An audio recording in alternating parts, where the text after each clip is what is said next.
तीन आदमी सफर पर थे। अचानक बारिश हुई और वो एक गार में पनाह लेने लगे। इतने में पहाड़ से एक बड़ा पत्थर लड़क कर आया और गार के दरवाजे को बंद कर दिया।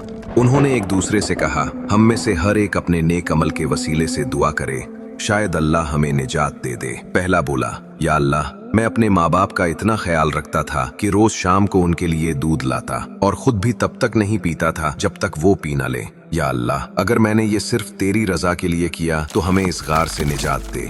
दूसरा बोला, या अल्लाह, मैं एक औरत से बहुत मोहब्बत करता था। मैंने उसे गुनाह की दावत दी, लेकिन जब उसने कहा अल्लाह से डर, मैं फौरन रुक गया। या अल्लाह, अगर ये तेरे खौफ की वजह से था तो हमें निजात दे। तीसरा बोला, या अल्लाह, मैंने मजदूर को मजदूरी देनी भूल गया। मैंने उसकी उजरत से कारोबार किया, हत्ता के बहुत माल बन गया। जब वो वापस आया तो मैंने सारा माल उसके हवाले कर दिया। या अल्लाह, अगर ये तेरा खौफ था तो हमें निजात दे।